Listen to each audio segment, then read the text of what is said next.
Están nuestra hermana Sarita y nuestra hermana Betty en línea. Bueno, hoy tenemos un tema que es un tema muy hermoso, es un tema demasiado anhelado y se llama gozo.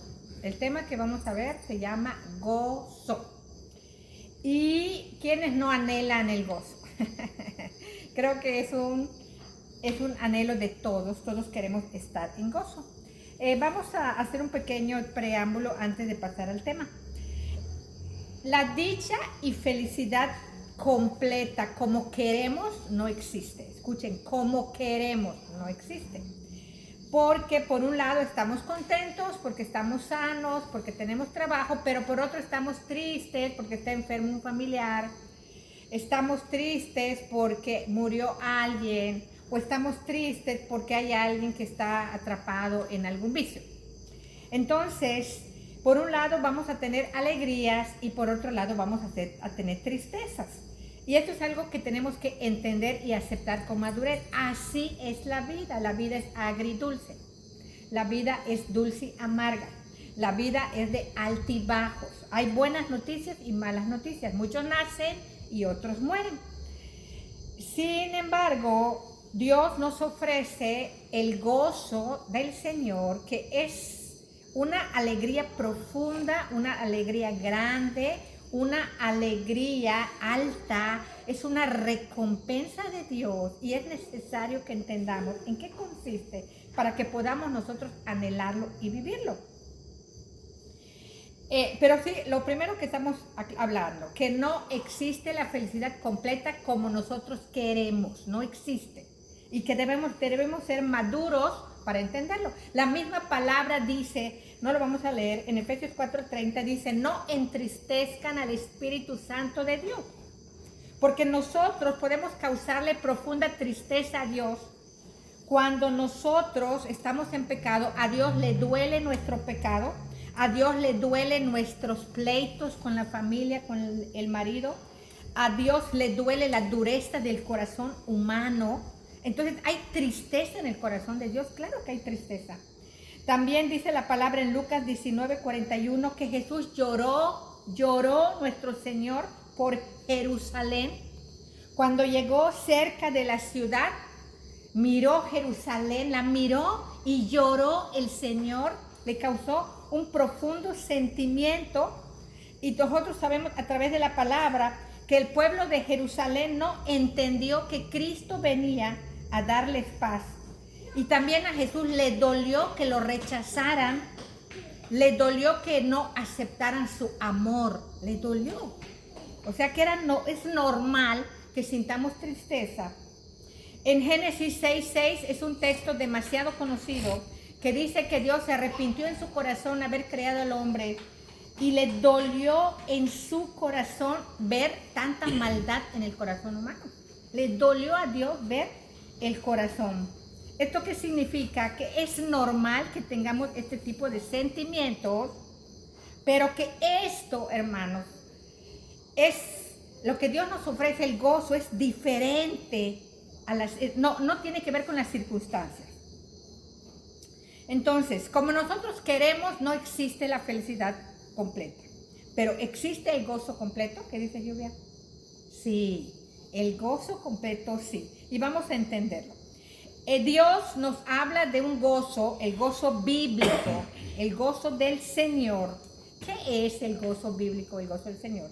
El gozo del Señor es una alegría profunda que Dios pone en el corazón del hombre y que no depende de lo que estás viviendo, no depende de las personas que viven contigo, no depende de tus circunstancias, no depende de tu estado de salud, no depende de tu economía, no depende de tus problemas, no depende de las dificultades, porque no tiene relación con las cosas que te circundan. ¿No les parece increíble? ¿No les parece, wow, impresionante este gozo?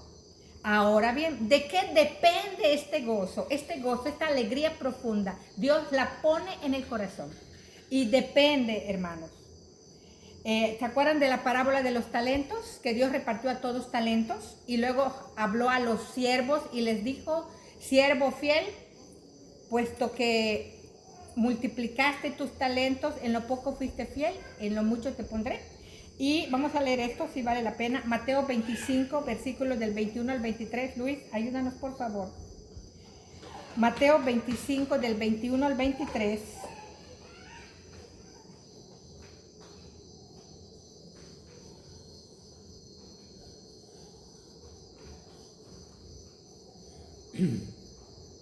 Y su señor le dijo: bien, buen siervo y fiel, sobre poco has sido fiel, sobre mucho te pondré. Entra en el gozo de tu Señor. Amén. Entra en el gozo de tu Señor. ¿Por qué? Porque había sido un siervo fiel. Entonces, el gozo del Señor es una recompensa. Es esta alegría profunda que pone en el corazón de sus siervos fieles. Se necesita que seamos fieles a Dios. El Salmo 16:11, yo voy a decir. Salmos 16:11. Escuchen cómo dice la palabra sagrada. Salmos 16:11. Me mostrarás la senda en la vida. En tu presencia hay plenitud de gozo, delicias a tu diestra para siempre. A ver, ¿escucharon aquí? Me mostrarás la senda de la vida. En tu presencia hay plenitud de gozo, hay llenura de gozo, delicias a tu diestra. O sea que el gozo se encuentra en la presencia de Dios. Él es el que nos llena de ese gozo. Él es el que nos rebosa de este gozo. Y es una delicia. Es un placer, es una satisfacción, es una alegría grande y profunda que Dios pone en el corazón, en su presencia, a los siervos fieles. En Romanos 15:13, Karina, Romanos 15:13.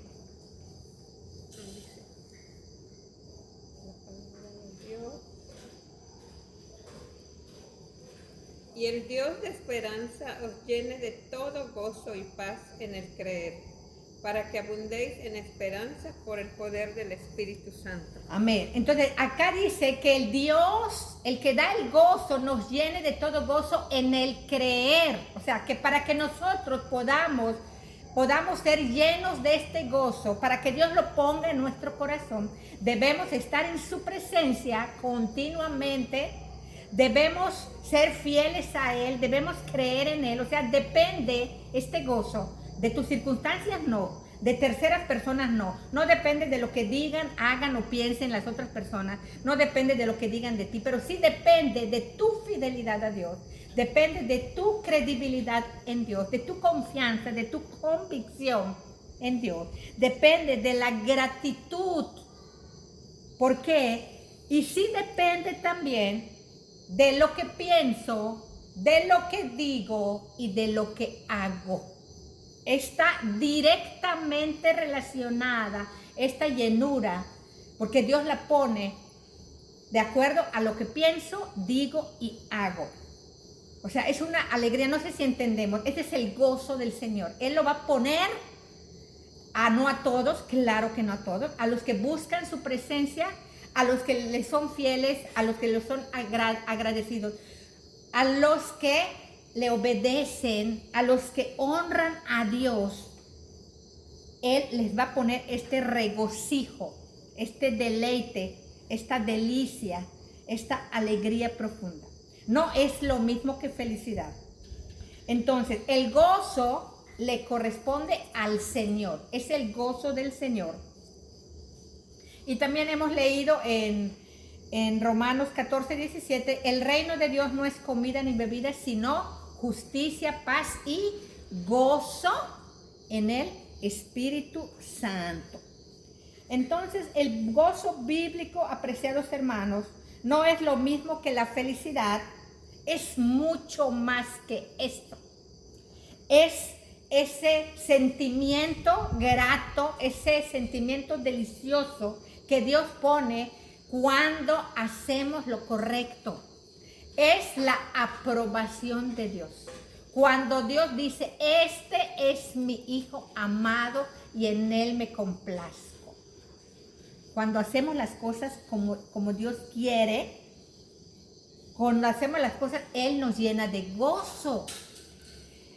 Y podemos entender, hermanos, dice aquí en Hebreos 12:2, puestos los ojos en Jesús, el autor y el consumador de la fe, el cual por el gozo puesto delante de Él sufrió la cruz, menospreciando el oprobio, y se sentó a la diestra del trono de Dios. Esta palabra de gozo profundo, de gozo, de alegría, hermano, debe ser una esperanza para cada uno de nosotros. Jesucristo en la tierra vivió con muchos problemas, con persecución, así como nosotros hoy tenemos muchos problemas. Y ciertamente muchas cosas le entristecían.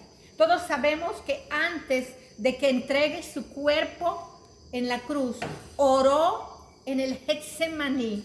Y la palabra dice que sus lágrimas eran como grandes gotas de sangre, porque él estaba afligido en gran manera, estaba entristecido en gran manera. Pero escuchen esto, era mucho mayor el gozo que sentía por hacer lo que iba a hacer que esa tristeza. O sea, el gozo de Cristo, por el gozo puesto delante de él, este gozo rebasó en mucho aquella tristeza que estaba sintiendo. Porque por el gozo puesto delante de él, fue capaz de soportar las espinas, los clavos, los azotes y todo el dolor y el sufrimiento. ¿Esto qué significa? Que este gozo del Señor, hermano, es algo tan grande para el alma, para el espíritu, es la fuerza. Dice en la palabra en Nehemías 8:10, y le voy a pedir a Miguel Ángel que lo lea, Nehemías 8:10. Préstenle una Biblia al hermano Miguel. Nehemías 8:10. Miren qué dice la palabra preciosa. Nehemías 8:10.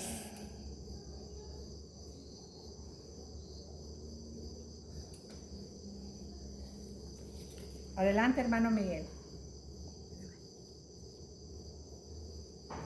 Nehemías 8:10. Escuchen cómo dice la palabra.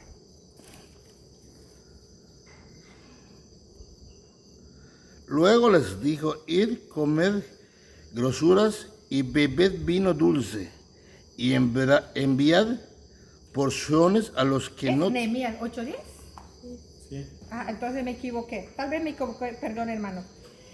Dice que el gozo del Señor es vuestra fuerza. Me equivoqué de texto, perdón, hermano. El gozo del Señor sea vuestra fuerza. Es lo que dice la palabra. ¿Y esto qué significa?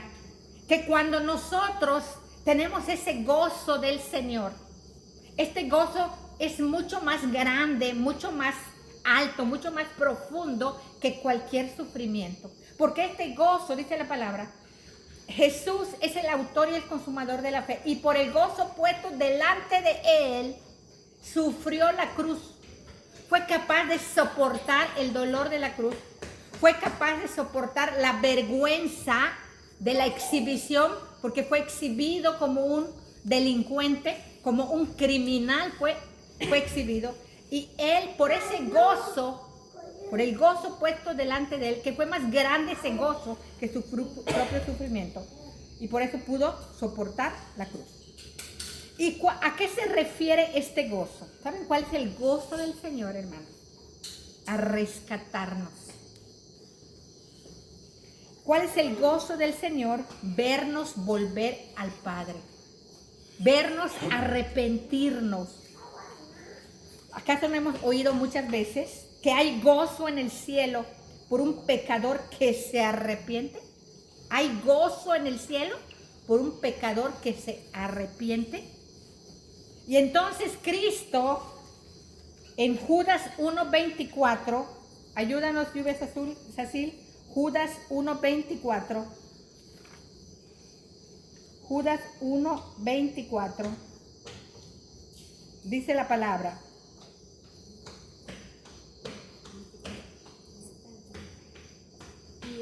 y a aquel que es poderoso para guardaros sin caída y presentaros sin mancha delante de tu gloria con gran alegría. ¿Escucharon esto? Y aquel que es poderoso para presentarnos sin caída, para presentarnos sin mancha, para preservarnos en santificación delante de su presencia, delante de su grandeza, delante de su gloria.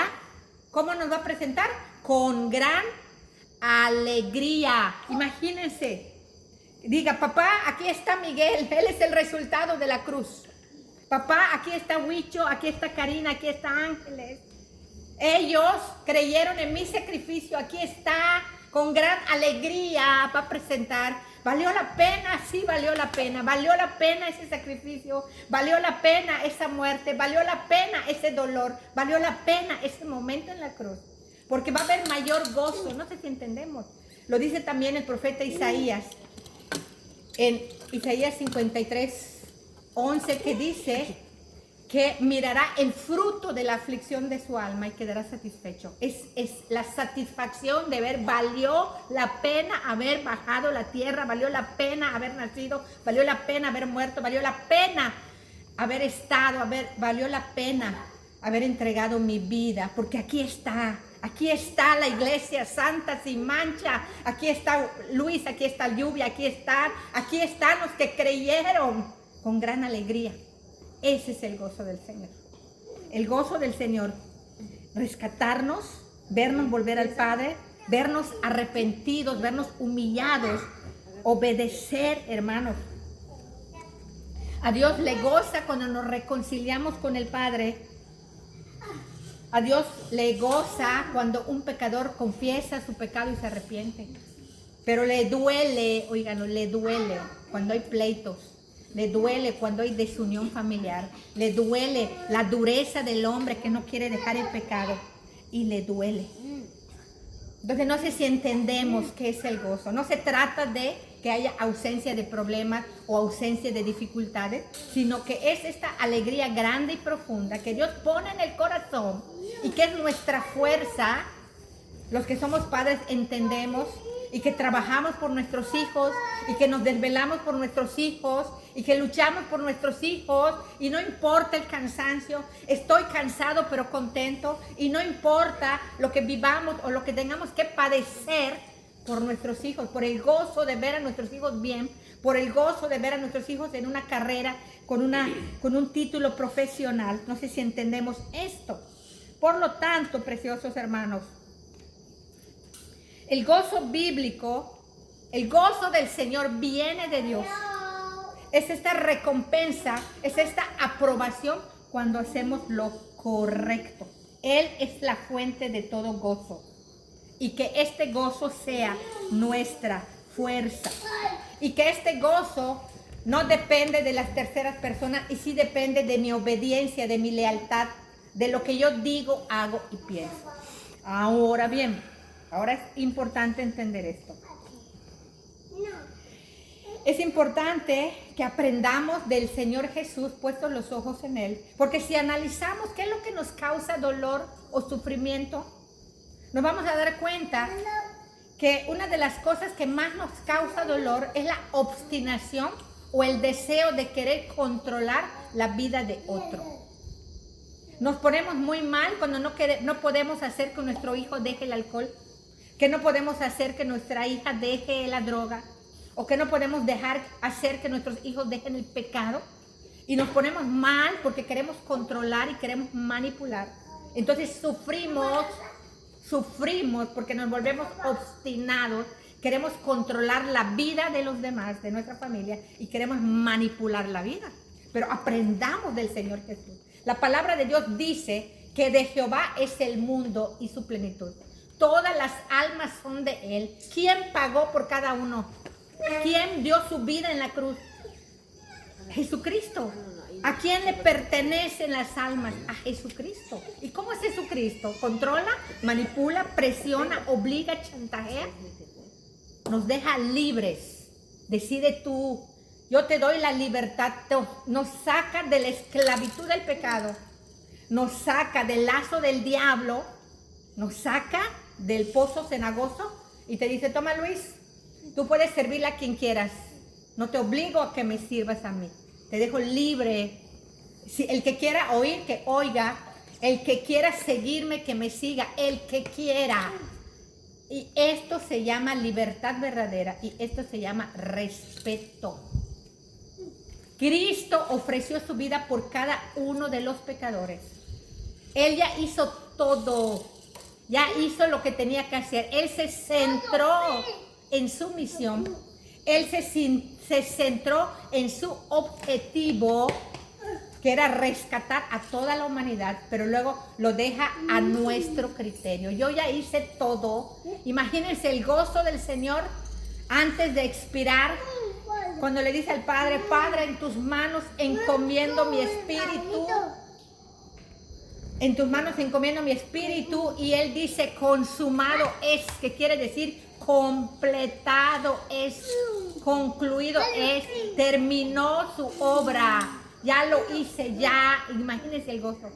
Y ahora ya es problema del hombre que quiera creer o que quiera recibir o rechazar mi amor. No sé si entendemos. Entonces Jesús deja su palabra por escrito. Deja por escrito el sacrificio de amor. Ofrece el amor a todos. Pero cada quien tiene que decidir. Él no manipula, no chantajea, no obliga. Él no esclaviza. Así Él nos enseña que debemos amar a nuestros seres queridos. Por mucho que nos duela lo que hacen, dicen, o la manera como piensan, ¿qué debemos que hacer? Lo que hace Cristo. Decirles, porque Cristo pone sus instrucciones, decirles: me duele lo que haces, no me gusta verte así, pero ahí expresarlo y soltarlo. Pero Él hace algo grande por nosotros, dice la palabra, que Él está intercediendo. ¿Qué es lo que está haciendo Cristo? Él está hablando a nuestro favor delante del Padre. Yo quiero imaginar que, ya viste, viene el diablo y le dice: ya viste, aquí está Miguel, está haciendo tal y tal cosa. Y Jesús: recuerda que yo ya pagué por esos pecados de Miguel. Que yo ya pagué por esos pecados de Ángeles. Recuerda, Padre, que ya pagué. Está intercediendo a nuestro favor. ¿Y qué es lo que tenemos que hacer por nuestros seres queridos? Simplemente orar por ellos, decirle a Dios: Señor, quisiera cambiar la mente de mis hijos, de mi esposo, quisiera entrar a su cabeza y cambiar su chip, pero no puedo. Te lo entrego, Señor. Ten misericordia de él, influye en él, Señor. Que oremos por nuestros familiares y no intentemos manipularlos. Tenemos que respetarlos, porque cuando no los respetamos, sufrimos. Y cuando no los respetamos, nos esclavizamos. Y Jesús nos deja libres. Cuando Él es nuestro dueño y nosotros no somos dueños ni siquiera de nuestra propia vida. ¿Entendemos la diferencia? Que Jesús es el dueño de todos. Nosotros no somos dueños ni de nuestra propia vida. Y nosotros, que no somos dueños, queremos controlar y gobernar la vida de nuestros seres queridos. Y Jesús no. Bueno. Y otra cosa que nos causa mucho sufrimiento es que las cosas no ocurren como creemos, porque nuestra mente piensa mal. Por ejemplo, yo he oído a muchas personas: ay, es que se descompuso mi coche, ay, es que choqué, es que se pinchó mi llanta, es que tengo que pagar luz, es que tengo que pagar agua. Bueno, es lo normal. ¿No quieres pagar luz? No consumas. ¿No quieres pagar gasolina? No la consumas. Y es normal que se averíe la llanta, que se descomponga el coche. Es normal. Es lo más normal. Entonces no tenemos que quejarnos porque tenemos que pagar servicios, porque tenemos que pagar despensa, porque tenemos que pagar colegiatura. Es lo normal. ¿No quieres pagar colegiatura? Pues que no estudien tus hijos. O mételos a una escuela pública. No sé si entendemos. Entonces Cristo se encarga de corregir nuestra mente. Y cuando entendemos causa-efecto, cuando entendemos que todas nuestras decisiones tienen una consecuencia, ya no sufrimos. Es como cuando estás mandando mensajes y no salen. Y tú dices: ay, creo que ya se echó a perder mi celular. Y te preocupas: se echó a perder mi celular. Y luego te dicen: no, es la red que está fallando. Te calmas. Es la red. Ya no te preocupas. ¿Entiendes? Entonces, cuando nosotros entendemos que nuestros familiares no quieren recibir el amor de Cristo, que no quieren acercarse al Padre, es porque quieren seguir sufriendo. Sí, Ni modo, quieren seguir sufriendo, que no les falte paciencia, que Dios tenga misericordia sobre ellos y cuando nos necesiten, ahí vamos a estar para consolarlos, para escucharlos. Entonces la palabra de Dios es tan completa, la palabra de Dios es tan certera, la palabra de Dios es tan viva, tan eficaz, que nos da todo lo que necesitamos para que nosotros podamos anhelar este gozo y recibir este gozo. Repetimos, se consigue en la presencia de Dios, en el creer, en la fidelidad, en la obediencia, en la gratitud. Es la recompensa que Dios da cuando hacemos lo bueno. ¿Ustedes lo han experimentado? Yo sí. Les cuento rápidamente. Una vez me pidieron unos trajes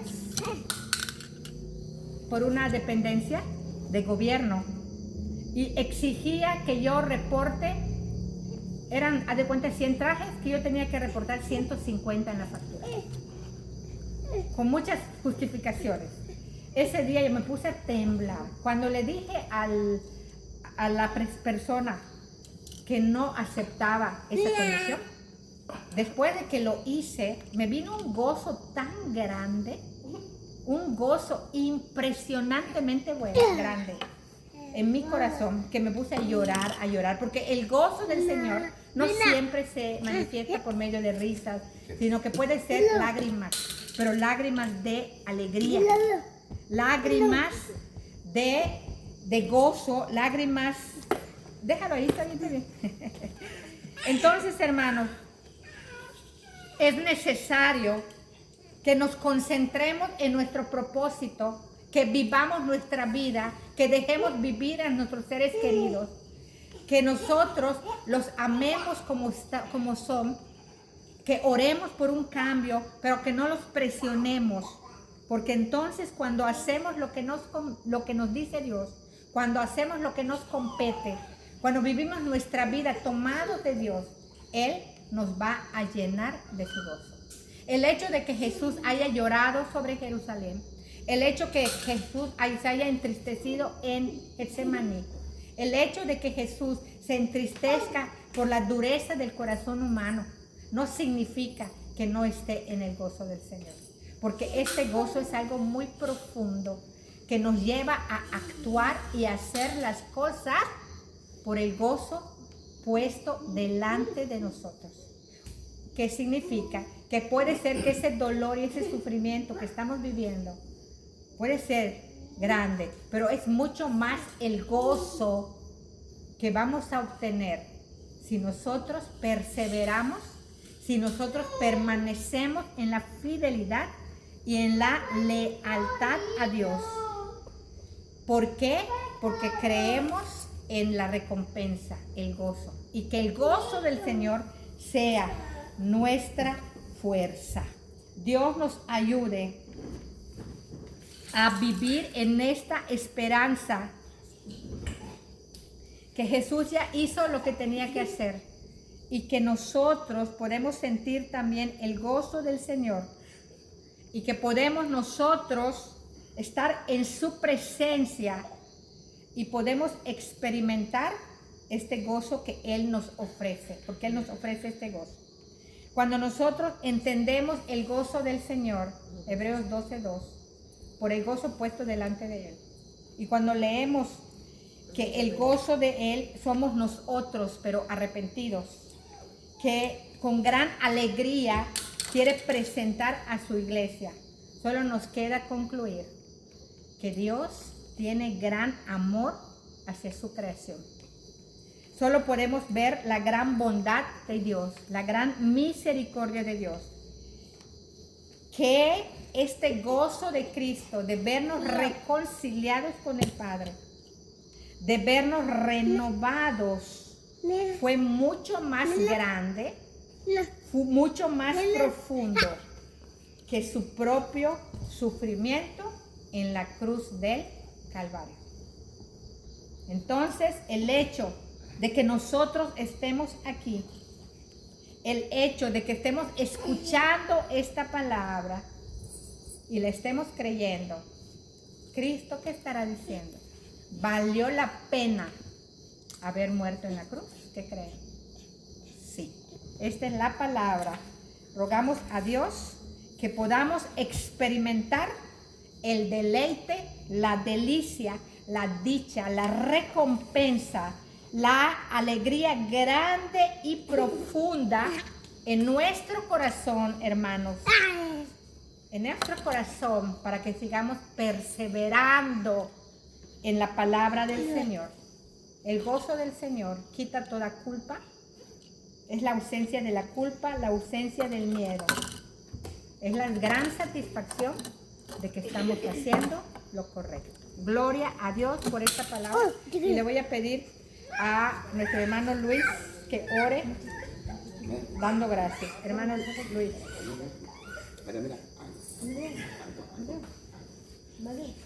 Amado Dios, en esta noche gracias te queremos dar, Señor, porque aunque tú has muerto en esa cruz, tú nos has dado el libre albedrío. Hoy sabemos, Señor, que al morir en esa cruz, Señor, tú nos trajiste libertad y vida eterna, Padre. En esta noche te quiero pedir, Señor, que seas tú el que no nos permita apartarnos de ti, alejarnos de ti, Señor, porque eso sería morir nosotros mismos a ese gozo eterno. Amado Padre, en esta noche me resta darte gracias por todas tus bendiciones, Señor, y que tú bendigas a cada uno de los que nos encontramos aquí, Padre. Todo esto te lo pido en el nombre de tu Hijo amado Jesús. Amén. Amén.